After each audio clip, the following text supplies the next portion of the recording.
नमस्कार, एक बार फिर से आपका स्वागत है कठुआ हलचल में। कैमरामैन आदित्य के साथ में आपका दोस्त उत्तीर्ण शर्मा। कठुआ हलचल की टीम हमेशा सैल्यूट करती है उन लोगों कर जो बेजुबानों की हमेशा जो है वो मदद करते हैं, सहायता करते हैं। साफ़ तौर पर कहें, अगर बेजुबान जानवर, साफ़ तौर पर अगर हम बताएं आपको, घायल हो जाते हैं, उनका इलाज करते हैं।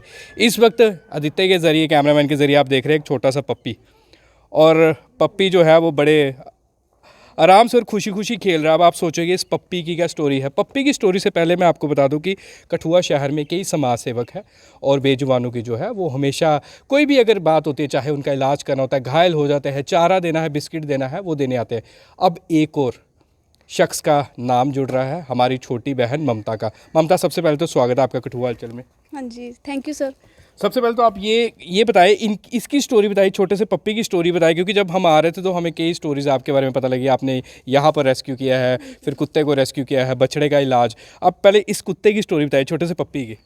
हाँ जी, इसको मैंने ये मेन रोड जीडीसी के पास से रेस्क्यू किया था। तो मेरी मम्मा ट्रैवल करने जा रहे थे, तो मेरी मम्मा को पता था कि मैं रेस्क्यूज़ करती हूँ। तो मेरी मम्मा ने बोला कि यहाँ पे एक पप्पी है, इसकी हालत बहुत बुरी है, इसने शायद तो जीना भी नहीं है, इसको 2 दिन ही लगेंगे। तो 2 दिन जितना टाइम खाता है ये, इसको खिला ले तो घर ले जा। तो मैंने रेस्क्यू करने का सोचा, तो फिर हुआ क्या था इसको? शायद इसको किसी गाड़ी ने हिट किया था यहाँ, तो गाड़ी इसके ऊपर से निकल गई थी जब इसका बर्थ हुआ था। तो इसकी 3 टांगे फ्रैक्चर्ड हैं, आगे की भी एक टांग फ्रैक्चर्ड है। तो वो इसको डाइट वगैरह चाहिए थी जिससे ये ठीक हो जाना था इसने। तो फिर मैं इसको ले आई, रेस्क्यू करके ले आई, क्योंकि रोड पे कितना ही इसकी ट्रीटमेंट होनी थी। तो मैंने सोचा चल कितना ही जगह कवर कर लेगा, तो मैं इसको ले आई। अपने साथ फ्रेंड था मेरे, उसको स्कूटी मैंने ली, उसको मैंने वहाँ से इसको कवर किया, गोद में बिठाया, क्योंकि बहुत फ्रैंक है। तो इसको मैंने बिठाया तो ये बैठ भी गया अच्छे से, तो ये आ गया।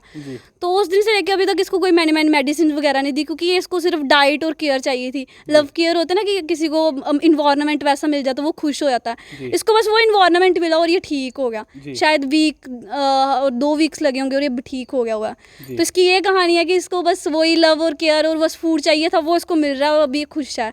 मतलब ममता बेजुबानों की पूरा समझती है कि बेजुबान को क्या क्या चाहिए। हाँ जी, वो एक्चुअली इनके मतलब कि इनके बिहेवियर से ही पता चल जाता है कि किसको क्या चाहिए। कहीं गुस्सेल होते हैं, कहीं फ्रेंकली होते हैं। इसका नाम भी मैंने फ्रैंकी रखा हुआ है इसलिए, ये बहुत फ्रैंक है। कोई भी आएगा उसको मतलब फ्रैंकली उसके साथ बिहेव करेगा। अभी लास्ट टाइम मैंने इस ऑक्स से पहले एक और ऑक्स मैंने रेस्क्यू किया था, वो मीडियम साइज़ का था। तो वो शायद थोड़ा डिप्रेस्ड था, वो मतलब लोगों के साथ इतना इंटरेक्ट करता नहीं था। तो उसको मैंने जब थोड़ी सी केयर दी की तो मुझे ज़्यादा लोग लगे नहीं, मैंने अकेले ही उसकी ट्रीटमेंट कर ली। उसने मेरे को ना ही हिट करना, आराम से मेरे पास आया ना, मैंने उसको बांध भी लेना, मेडिसिन भी लगानी, बैक साइड भी मैंने मेडिसिन लगानी, उसने कुछ नहीं बोलना।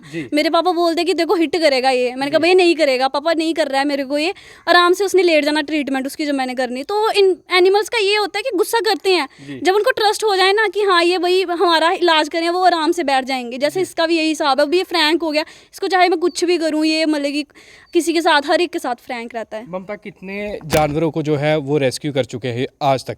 अभी 6 से 7, क्योंकि मेरे को अभी शायद 2 वीक्स हुए हैं अभी सिर्फ ये रेस्क्यूज़ वगैरह शुरू किए। पहले मैं सिर्फ आइडिया अपना शेयर करी थी सबके साथ, तो मुझे लगा कि अकेले ही शुरू करना पड़ेगा, फिर आगे देखती हूँ कौन जुड़ता है कौन नहीं। नहीं भी जुड़ेगा तो मैं अकेले जितना कर सकूँगी उतना करूँगी। तो शायद ये मेरे 6 से 7 रेस्क्यूज़ अभी तक हो चुके हैं। ममता, ये एक जगह चाहिए होती है, कहाँ कहाँ आप इन जो भी बेजुबान जानवर होते हैं उन्हें रखते हैं? और यही जैसे कि मेरा घर है, मैं तो अपने घर पे ही ले आती हूँ, क्योंकि किसी के शेल्टर पे मेरे को ट्रस्ट नहीं है। क्योंकि बहुत से लोगों के मैंने कमेंट्स सुने हुए हैं कि नहीं, किसी के ऊपर ट्रस्ट नहीं करना चाहिए। इसको भी अगर मैं चाहती तो शेल्टर प्रोवाइड कर सकती थी बाहर, इतना मेरा कॉन्टैक्ट था।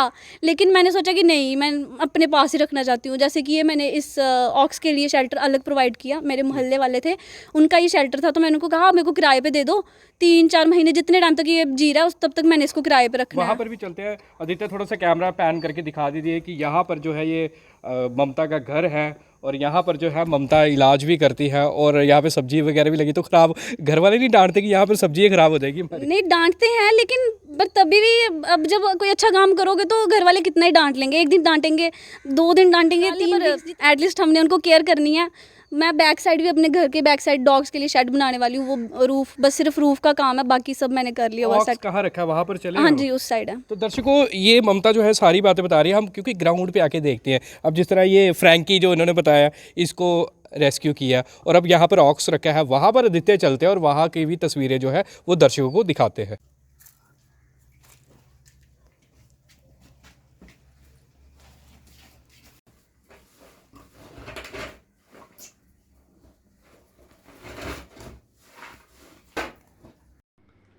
लुकड़ियां लुकड़ियां ने हाथों चुकी जाते नीचे, है ना। पप्पी का रेस्क्यू एरिया देख लिया। अब यहाँ पर ऑक्स है। ऑक्स की क्या स्टोरी है ये बताएं, और ये इसे क्या प्रॉब्लम हुई है ये भी बताओ। इसको जब मैंने फर्स्ट टाइम रेस्क्यू किया था, इसका एक बार ही रेस्क्यू नहीं हुआ मेरे हाथों से, इसका रेस्क्यू मैंने 2 बार ही किया है। और इसको सिर्फ मैंने नहीं शायद रेस्क्यू नहीं किया हुआ है, 2 और मेरे फ्रेंड, मतलब भैया ही लगा लो, फ्रेंड नहीं बोल सकती हूँ क्योंकि वो मेरे इससे बड़े हैं, विकास भैया और नरेंद्र भैया, उन्होंने भी इसको मतलब ट्रीट किया। जब मैंने फर्स्ट टाइम ट्रीटमेंट की तब मुझे किसी ने कॉल की कि आप मेरे स्टूडेंट हो तो आप रेस्क्यू करते हो, कैसा रेस्क्यू कर रहे हो, यहाँ पे मर रहा है। तो उन्होंने ऐसा कमेंट किया तो मैं उसी वक्त भाग के चली गई कि ऐसा कमेंट उन्होंने किया तो मैं अभी अभी उसको ठीक करूँगी। तो मैं जब गई तो तब मैंने इसको देखा कि ये बिल्कुल ही ऐसे मतलब कि ऐसे होता कि जैसे कि मर जाएगा। तो उसको फिर मैंने 2-3 घंटे वहाँ पे मैं रही, भैया को बुलाया, विकास भैया को, क्योंकि और कोई आया नहीं। विकास भैया जब आए तो उन्होंने इंजेक्शंस वगैरह लगाए, तो तब ये फीडिंग करना शुरू हो गया। जब इसने फीडिंग की तो मुझे ये रिलीफ हो गया कि ये खा रहा है तो ये उठ भी जाएगा, क्योंकि उन्होंने खड़ा इसको मतलब कि स्टैंड करके, हाँ जी, ये स्टैंड करके भी देखा तो ये हो गया, तो फिर से बैठ गया। तो आगे पीछे के लोगों को मैं बोल आई कि अगर आपको कुछ चाहिए होगा तो मेरे से ले लेना, बट मैं कल फिर से आऊँगी और कोई इशू होगा तो मुझे कॉल कर देना। तो मैं आ गई तो मुझे हुआ कि जब इशू होगा तो लोग कॉल कर देंगे, बट लोगों ने मुझे कॉल नहीं की। 3-4 दिन के बाद फिर से कोई मेरे साथ जुड़ा हुआ था, मेरा मेंबर था, तो उन्होंने मुझे कॉल की कि यार ममता यहाँ पे ना एक ऑक्स है, छोटा सा बछड़ू है। पहले ऑक्स था, अब ये छोटा बछड़ू इसलिए क्योंकि इसको केयर नहीं मिली। तो फिर मैंने कहा ठीक है, मैंने कहा फ़ोटो सेंड करो, क्योंकि बिना फ़ोटो के मुझे पता नहीं चलेगा कि क्या ट्रीटमेंट चाहिए। तो जब उन्होंने फ़ोटो सेंड किया मैंने कहा यार इसको तो मैंने अभी 3-4 दिन पहले ही रेस्क्यू किया, लोगों ने कॉल क्यों नहीं की। लोग इतने भी अवेयर नहीं है कि एटलीस्ट रेस्क्यूअर को कॉल करके बुला लो कि आके रेस्क्यू कर लो। अगर रेस्क्यू अब मुझे कॉल कर देते मैं उसी दिन इसको ले आती, कितना ही टाइम लगना था। बट फिर मैं उस दिन फिर से गई, फिर मैंने ऑटो का अरेंजमेंट किया, इसको लाया यहाँ पे। तो फिर ये शेड वाले से भी बात की कि आपकी शेड मुझे चाहिए, क्योंकि हमारा जो रूम है वो ऑलरेडी खुद के सारे पैसे खर्चे आपने नहीं, ये तो मतलब कि बना बनाया था, लेकिन उनसे मैंने बात की कि आपका शेड मुझे चाहिए है। जी। तो वो मेरे भैया, उनसे मैंने बात की तो कहते हैं ठीक है, इट्स ओके। अब मैंने कहा 3-4 महीने जब तक ये जी रहा है ना तब तक मुझे ये शेड चाहिए है, किराए पे चाहिए, चाहे जैसे मर्जी, पर मैंने इसको भी यहाँ पे रखना है। तो तब से इसकी फीडिंग वगैरह, आज ट्रीटमेंट भी करवाई है इसकी।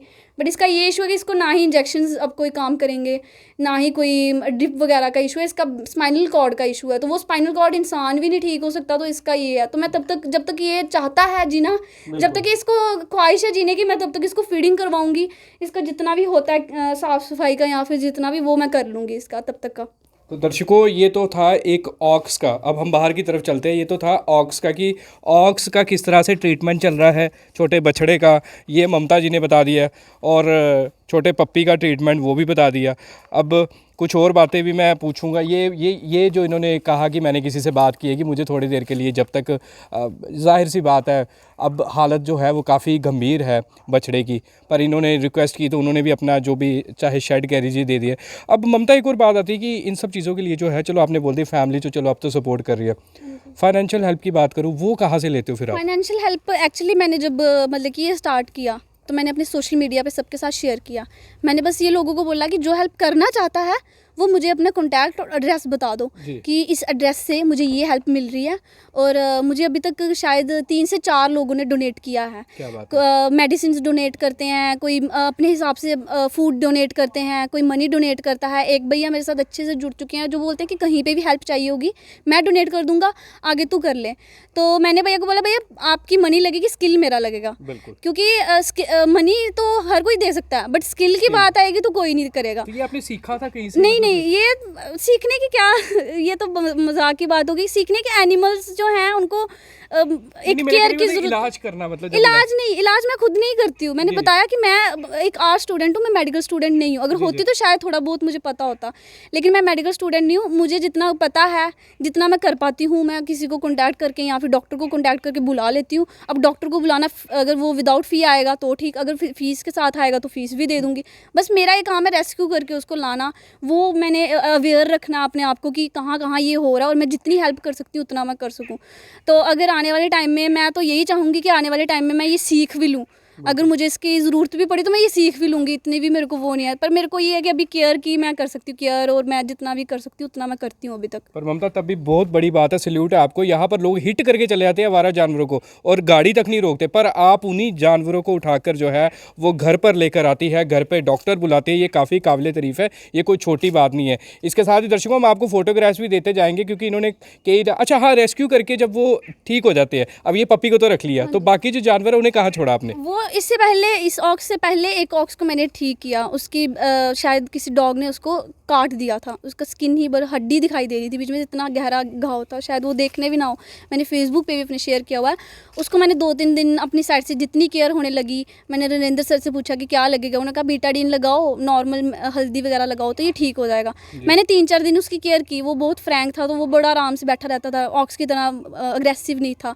तो उसको मैंने किया, तो 3-4 दिन के बाद वो खुद ही चला गया, मुझे मिला ही नहीं। मैं यार थैंक्स बोले बगैर ही चले गए, ये तो कुछ बोला भी नहीं इन्होंने। मेरे को कोई बात नहीं, चलो जितना हो मैं करती हूँ। फिर एक काऊ है, वो तो मेरे मोहल्ले में ही घूमती रहती है, वो इधर ही आती है मेरे साथ। सुबह सुबह हमारे घर के बाहर उसने ज़रूर आना होता है, तो घास वगैरह डाल देती हूँ सुबह। जब भी वो आएगी घास उसको मिल जाता है, पानी वगैरह मिल जाता है। हमारे मोहल्ले वाले भी मतलब कि कर देते हैं ऐसे हेल्प। तो उसका नेल्स में प्रॉब्लम थी, तो अभी भी फिर से होने लग पड़ी, तो मैंने बीटाडीन फिर से फेंक दी। मैं कहा जितना हो पाएगा उतना होगा, बट उसके अभी वो चल नहीं पा रही थी, अभी वो चल सकती है। तो ये है कि वो चले जाते हैं खुद ही, जब वो ठीक हो जाते तो वो रहते नहीं एक जगह, क्योंकि वो स्ट्रेड एनिमल्स हैं, उनको कैद में रहने की आदत नहीं होती। एनिमल्स को वैसे भी कैद में नहीं रखना चाहिए।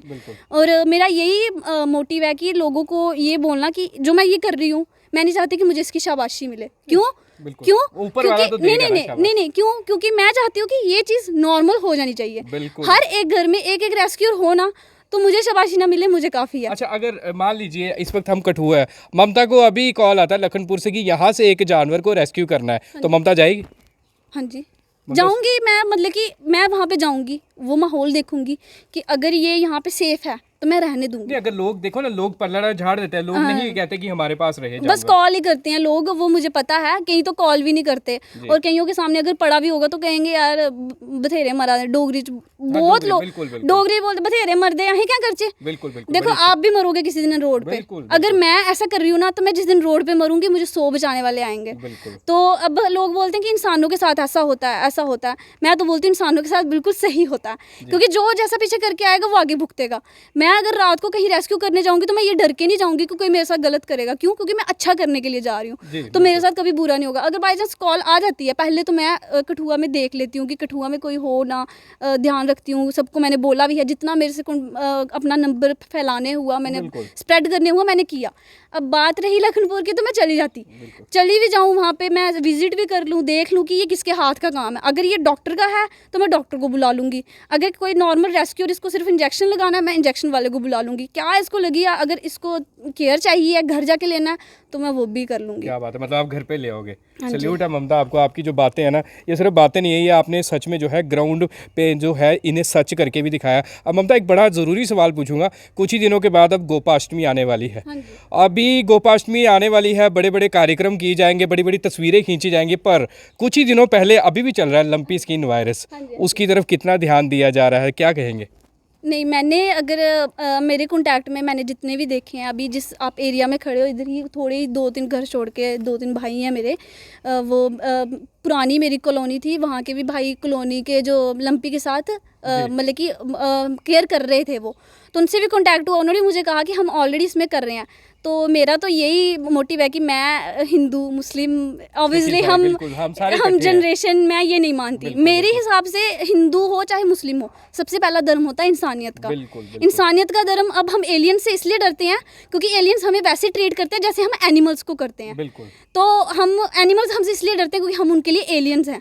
जिस दिन हम उनको इंसानियत दिखाएंगे वो हमें इंसान की तरह ट्रीट करेंगे। तो ये ज़रूरी नहीं है कि गोपाष्टमी आ रही है कि वो आ रहा है तो इसलिए हम ट्रीटमेंट करेंगे, ज़रूरी नहीं है। शो ऑफ भी करना है, बहुत शो ऑफ करते हैं। इवन कि मैं बहुत सी ऑर्गेनाइजेशंस को सपोर्ट भी करती हूँ। ये नहीं कि मैं अपना कल्चर छोड़ देती हूँ, मैं अपने कल्चर को आगे बढ़ाना भी चाहती हूँ, ये नहीं कि मैं कल्चर को छोड़ती हूँ, कल्चर भी प्रोवाइड करना चाहती हूँ। बट प्रॉब्लम ये है कि आप कल्चर के पीछे भागते भागते इंसानियत भूल जाते हो, ये सबसे बड़ी गलती है हमारी। हमें ये नहीं देखना चाहिए कि कुत्ता है तो इसको हम सेव नहीं करेंगे, हम तो गौ माता को ही सेव करेंगे। अगर कोई पेट लवर है तो वो सिर्फ ब्रीड का एनिमल खरीदेगा, स्टेड एनिमल। अब मेरे को भी शौक है क्यूट पपीज देखना, मुझे बहुत अच्छा लगता है, बट मैंने तभी भी ऐसे कुत्ते को अडॉप्ट किया जिसको देख के लोग इग्नोर करके चले, यार कैसा कुत्ता है, कौन देखेगा इसको। बट कहते हैं ना कि हीरे की तरफ ही हमेशा ध्यान नहीं देना चाहिए, कभी कभी कोयला भी कहीं काम आता है, तो कोयले की साइड भी ध्यान दो। तो लोग ये नहीं देखते, लोग ये देखते हैं कि भाई ब्रीड वाला एनिमल होना चाहिए, उनके एयर्स कट करवाने हैं, उनकी शॉपिंग करवानी है, उनकी जो लुक जिनकी अच्छी होगी हम उनको अडॉप्ट करेंगे। एनिमल्स को अडॉप्ट करो, जो स्टेड एनिमल्स को, अगर कोई भी एक जो एनिमल जो पेट रखते हैं घर पे, उनको छोड़, मैं ये नहीं बोलती कि पेट्स को मत रखो, लेकिन अगर आप स्ट्रीट एनिमल्स को अडॉप्ट करोगे तो शायद स्ट्रीट पे एनिमल कोई दिखेगा ही नहीं। बिल्कुल, ये बिल्कुल सही बात कही ममता। इन सब चीज़ों के अलावा, रेस्क्यू के अलावा ममता इस वक्त क्या करती है? मतलब पढ़ाई कर रही है, जॉब कर रही है? नहीं, मैं अभी ग्रेजुएशन के लास्ट ईयर में कर रही हूँ, बीए मेरी चल रही है। अभी मेरा शायद 5th सेमेस्टर में मैंने अभी एडमिशन लेनी है, 4th सेमेस्टर के एग्ज़ाम्स क्लियर हो चुके हैं, तो अभी मेरे एग्ज़ाम क्लियर हो गए हैं, तो मेरे को रेस्क्यूज़ का टाइम अच्छा मिल जाता है। 2 दिन पहले दिन मेरा भी एग्ज़ाम चल रहा था, उसकी वजह से इसका रेस्क्यू नहीं मैं कर पा रही थी, लेकिन मैंने एग्ज़ाम के 1 दिन पहले ही इसका रेस्क्यू किया। मैं प्रिपरेशन छोड़ दी क्योंकि मेरे को था कि प्रिपरेशन शायद मैं जब कॉलेज जाती थी तब भी हो रही थी, बट इसकी केयर करनी ज़रूरी है, क्योंकि इसको अगर ऐसे ही रहा है, इससे बैक साइड अपनी उठाई नहीं जाती, उसको डॉग्स खा जाएंगे रोड पे, क्योंकि डॉग्स को भी कई बार खाने को नहीं मिलता, तो डॉग्स खा जाएंगे। तो मेरा चाहे एग्ज़ाम, चाहे इतना तो है नहीं कि मैं पासिंग मार्क्स ना ले, तो पासिंग मार्क्स तो मैंने ले लेने, बट इसकी मैंने पहले रेस्क्यू कर लिया। तो बस मेरा ये कि मैं अभी स्टडी करती हूँ। ममता के साथ अगर कोई जुड़ना चाहता हो, ममता की टीम के साथ साफ तौर पर कहें, ममता के साथ हिस्सा बनना चाहता हो, तो ममता बनाएगी किसी को? अगर ऑब्वियसली कोई बनेगा हाथ, अगर कहते हैं ना बहती गंगा में हाथ धो लेना, तो मैं तो सबको वेलकम करती हूँ। इवन कि मैंने 50 मेंबर्स मेरे ग्रुप पे, व्हाट्सएप के ग्रुप पे बन भी चुके हैं, लेकिन एक्चुअल में कोई हेल्प नहीं करता, सिर्फ डोनेट एक दो डोनेट करते हैं 50 में से। तो अगर मेरे 500 कोई होंगे भी अगर मेरे मेंबर्स, तो 500 में से एटलीस्ट 5 भी मेरे हेल्प कर देंगे तो मेरा रेस्क्यू कठुआ का तो एटलीस्ट कवर हो जाएगा। नहीं, अब बिल्कुल लोग हेल्प करेंगे। लोग, हम आपका नंबर जो है वो सोशल मीडिया पे जब ये अपलोड होगी, हम कैप्शन में आपका नंबर भी डालेंगे, ताकि लोग जो है बढ़ चढ़ कर हेल्प करें। कभी ऐसा तो नहीं होगा बीइंग अ फीमेल कि क्या लोग कहेंगे कि क्या ये फीमेल आ गई, एक रेस्क्यू करने आ गई, जानवरों को उठाने आ गई? नहीं, ऐसा कुछ नहीं है। प्राउड करने वाले प्राउड भी करेंगे, उंगली उठाने वाले उंगली भी उठाएंगे, मुझे किसी से फ़र्क नहीं पड़ता। मुझे बस ये फ़र्क पड़ता है कि किसी की जान बचाऊंगी, मेरे दिल को सुकून मिलेगा। क्योंकि जिस दिन ये रोड पे था ना, और मैं बाहर आई, मैंने देखा ठंड है शाम को, तो मुझे बेचैनी पड़ गई, मेरे टांगों में मतलब कि ऐसे दर्द होने लग पड़ी कि उसकी क्या हालत हो रही होगी। तो जब मैंने इसको रेस्क्यू कर लिया, मैंने मम्मा को बोला, मम्मा मेरे को सुकून मिला, अब मेरे को ठंडक मिली है, अब मैं ठीक हूँ, अब वो केयर में है तो मेरे को ठंडक मिली है। तो मैं ये किसी को शो ऑफ करने के लिए करती हूँ, इवन कि मैं अपनी सोशल मीडिया पे इसलिए शेयर करती हूँ ताकि लोगों को पता चले कि इस चीज़ की ट्रीटमेंट ऐसे भी हो सकती है। सोशल मीडिया का अकाउंट बता दीजिए। हाँ जी, मेरे कैंपेन का नाम करम है, और मैंने इंस्टाग्राम पे सिर्फ प्रोफाइल बनाई है। ऐसे अगर आप देखो कि फेसबुक पे ममता शर्मा नाम है, फ़ोटो मेरी ही है, और वहाँ पे मैंने अपनी थोड़े रेस्क्यूज़ भी शेयर किए हुए हैं। और इंस्टाग्राम पे करम.33786 है मेरा इंस्टाग्राम अकाउंट, और बाकी मैंने कहीं अभी बनाया नहीं है। अभी मैंने बनानी है आईडी, लिंक्स भी बनाने हैं, बट अभी क्योंकि अभी न्यू स्टार्ट हुआ है तो मेरे को इतनी नॉलेज नहीं है, बट क्योंकि मेरा रेस्क्यू साइड ध्यान रहता है, इस साइड नहीं ध्यान रहता। बिल्कुल, मेरा भी एक डायलॉग होता था कभी, कठुआ चल करम धर्म मोक्ष, मैं भी यही लिखता था, और मेरी भी अभी फेसबुक प्रोफाइल पे यही मेरा जो है फोटोग्राफ है, करम। और ये एक बोल्ड लेडी कह लीजिए, आपकी छोटी बहन कह लीजिए, ये है वो ममता शर्मा, एक बोल्ड लड़की आपके कठुआ शहर की, जो बिना डरे और बिना किसी परवाह किए किसी की ये रेस्क्यू कर रही है। रेस्क्यू करने के साथ साथ जानवरों का इलाज भी कर रही है, और उन्हें जो है फिर बाद में जाहिर सी बात है फ्री कर देते हैं कि भाई आप भी जाओ घूमो। और इन्होंने बड़ी अच्छी बात की, कुछ लोगों को शो ऑफ़ करने की ज़रूरत होती है, वो शो ऑफ़ करते हैं। अब ममता के साथ साथ और भी समाज सेवक है, और भी हेल्प करते हैं, हम सभी को सल्यूट करते हैं, और सभी की जो है वो स्टोरी दिखाते हैं। किस लिए? ताकि आप इन लोगों से जुड़ सके और इन लोगों से सीख ले सके, क्योंकि ये लोग जो है एक इंस्पिरेशन है। जो बेजुबानों की मदद कर रहा है, इससे बड़ी इंस्पिरेशन क्या है? इससे बड़ा क्या है? इनके साथ जुड़ने से बड़ी बात क्या हो सकती है? नरेंद्र का नाम ले लिया इन्होंने, और भी समाज सेवक है, जो मीरचंद भी है, वो भी बड़े अच्छे समाज सेवक। जो मैं कह रहा हूँ, जो एनिमल्स की जो है इन्होंने विकास मनसोत्रा, विकास जी, विकास शर्मा वो भी है, और भी कई नाम है, कई नाम मैं भूल सकता हूँ, माफ़ी चाहूँगा, इतने नाम मुझे याद नहीं रह सकते, पर जितने भी है वो जो है इसके साथ हेल्प कर रहे हैं। आप भी ममता शर्मा के साथ जो है वो हेल्प कीजिए। इंस्टा अकाउंट इन्होंने बता दिया, फेसबुक अकाउंट, इनका मोबाइल नंबर जो है हम कैप्शन, आप फिर भी मोबाइल नंबर बता दीजिए अपना। 8492846600। तो ये इनका नंबर है, जो हेल्प करना चाहता है, क्योंकि विदेश में भी वीडियो जाती है, जो इनकी हेल्प करना चाहता है वो ज़रूर करे और इनको कॉल भी करे। और ये नहीं कि कॉल करके भाई बाद में भूल जाओगे, कि नहीं, आप एक बार पता भी लेने आ जाइए, क्योंकि मैं भी एनिमल लवर हूँ, आदित्य भी एनिमल लवर है, हमारी पूरी टीम जो है वो एनिमल लवर है, और हमने कई बार रेस्क्यू भी दिखाए हैं। और ज़िला प्रशासन से भी हम यही उम्मीद करेंगे कि ऐसे लोगों के साथ और ऐसे बच्चों का जो है वो सपोर्ट किया करे, उन्हें जो है वो आगे लेकर आया करे, क्योंकि ये लोग हैं जो अपनी पढ़ाई छोड़ के, ममता ने बताया मेरे एग्ज़ाम थे, पर फिर भी इतने तो मैं नहीं हूँ कि मैं पासिंग मार्क्स नहीं ले सकूं, पर फिर भी मैंने रेस्क्यू किया। और अगर ममता ने रेस्क्यू नहीं किया होता तो आज वो बछड़ा जो है वो यहाँ बैठकर घास नहीं खा रहा होता, चारा नहीं खा रहा होता, और वो पप्पी जो है जो आपने बाहर देखा, जिसको फ्रैंक नाम डाला है, वो इस तरह खेल नहीं रहा होता, हमसे नहीं खेला होता। और जो सारी तस्वीरें भी है जो आपने देख ली है। और मैसेज क्या रहेगा अब अंत में, आपका मैसेज क्या रहेगा? मेरा मैसेज यही रहेगा, मैंने पहले भी वर्ड यूज़ किया, 3 वर्ड्स यूज़ करूँगी। एक, इंसानियत, जो हमारा सबसे पहला धर्म है, ना हम हिंदू, ना मुस्लिम, ना ही क्रिश्चियन। दूसरा बोलूँगी कि कर्म, कि हम इस दुनिया में क्यों आए हैं, हमें भोले बाबा ने क्यों भेजा है। मैं भोले बाबा को मानती हूँ, इसका मतलब कि सिर्फ नंदी को बचाती हूँ। कोई भी एनिमल हो, हॉर्स हो, पिग हो, कोई भी एनिमल हो, मुझे हर एक अच्छा लगता है। तो अपना कर्म करो, जितनी आप जान बचा सको, किसी की जख्म पे आप मरहम लगा सको तो आप लगाओ और उसकी हेल्प करो। और तीसरा कि ये चीज़ नॉर्मल हो जाए, ये चीज़ किसी के लिए बड़ी बात ना हो कि यार मैंने उसकी ट्रीटमेंट की, मुझे शाबाशी देते, मुझे अच्छा भी लगता है, 50% मुझे दुख भी होता है कि ये चीज़ बहुत बढ़ाई चढ़ाई जाती है। ये अगर नॉर्मल हो जाए, जैसे कि ऑब्वियसली जब हमारे रोड पे किसी का एक्सीडेंट होता है तो लोग बचाने आ जाते हैं, बट कहीं नहीं बचाने आते हैं, तो वो दुखद बात होती है। वैसे एनिमल्स का भी होता है, अगर कोई कार हिट करके चली गई है, आप हिट कर गए हो, आपको पुलिस नहीं पकड़ेगी, ठीक है, नहीं पकड़ेगी। आप क्यों जा रहे हो? बेइज्जती के कारण, एक बेइज्जती के कारण आप किसी को मरता हुआ छोड़ते जा रहे हो। एक रेस्क्यूर को कॉल करो। आप कार चला रहे हो, कार में अगर डॉग आ सकता है तो आप उसको कवर करके हॉस्पिटल भी ट्रीटमेंट करवा सकते हो। अगर आपके पास कार खरीदने के पैसे हैं तो ट्रीटमेंट के लिए भी पैसे हैं। हमारे पास ना तो कार है, ना हमारे पास स्कूटी है, ना हमारे पास बाइक है, पर मैं तभी भी कोशिश करती हूँ कि जितना लोग बोलते हैं कि यार अच्छा नहीं लगता किसी से पैसे मांगना, बहुत से मेरे साथ जो लोग इंटरेक्ट किया, यार हम कितने ही पैसे मांग लेंगे। मैंने कहा किसी की जान बचाने के लिए भीख भी मांगनी पड़े तो काफ़ी है, मैं तो मांग लूँगी, अब आप देख लो। तो मैं तो मांग सकती हूँ, डोनेशन मांगने मैं अपने लिए तो मांग नहीं रही हूँ। जैसी मैं लाइफ पहले जी रही थी अभी भी वैसी ही जीऊँगी। अगर मैं पहले भी पैदल चलती थी तो अभी भी पैदल ही चल रही हूँ। डोनेशन मैं किसके लिए मांगती हूँ? इनके लिए मांगती हूँ। और मैं ये भी दिखाती हूँ, लोग तो बोल देते हैं कि हमारा डोनेशन बताना मत, मैं तभी भी अपने ग्रुप में शेयर करती हूँ कि इतने डोनेशन आया है, ये मेडिसिन डोनेशन में आई है और इस डोनेशन से इसका रेस्क्यू हुआ है। तो मैं हिसाब किताब पूरा रखती हूँ ताकि कोई कल को उंगली ना उठा सके। और तीसरा बस यही मेरा मेन मोटिव है कि हर एक घर में कहीं ना कहीं छोटा सा कोना अगर स्टेड एनिमल्स के लिए बन जाए, फॉरएवर के लिए नहीं, सिर्फ ट्रीटमेंट के लिए 1 दिन 2 दिन 5 दिन 6 दिन जितने भी लगते हैं, अगर आप थोड़ा सा कोना उनको दे दो ना तो किसी की जान बच सकती है। बिल्कुल, बड़ा अच्छा लगा ममता आपसे बात करने, और दर्शकों स्टोरी दिखाने का बस यही मोटिव है कि इस तरह के जो लोग हैं जो सच में समाज सेवा कर रहे हैं, सिर्फ दिखावे के लिए नहीं, सच में लोगों के लिए करें। बेजुबानों की अगर बात करें, और ममता ने 3 बातें बोली कि मेरा सिर्फ एक ही मकसद है, एक तो मैं चाहती हूँ इंसानियत होनी चाहिए लोगों के अंदर, दूसरा कर्म करना है, और तीसरा ये चीज़ नॉर्मल हो जाती। 3 बातें बड़ी अच्छी है और काबिल तारीफ़ है। और ऐसी बोल्ड बहन को जो है वो सल्यूट है हमारी पूरी कठुआ हलचल की टीम की तरफ से। बस अब ये जब सोशल मीडिया पे वीडियो अपलोड होती है, कृपया करके ज़्यादा से ज़्यादा मेरे लिए नहीं, ममता के लिए नहीं, कम से कम उन बेजुबान जानवरों के लिए शेयर कर दीजिए, ताकि कहीं पर बेजुबान जानवर जो घायल होता है, कुछ भी होता है, तो बाकी समाज सेवक तो आते हैं, कई बार वो भी बिजी होते हैं, कहीं पर गए होते हैं, ममता वहाँ पर आ सके। और ममता की अगर जो हेल्प आप करना चाहते हो ना, वो भी ज़रूर कीजिए और बढ़ चढ़ कर जो है वो हेल्प कीजिए। बस बने रहिए इसी तरह कठुआ हलचल के साथ। कैमरामैन आदित्य के साथ मैं आपका दोस्त उत्तीर्ण शर्मा, कठुआ हलचल चैनल से। जय हिंद, जय भारत।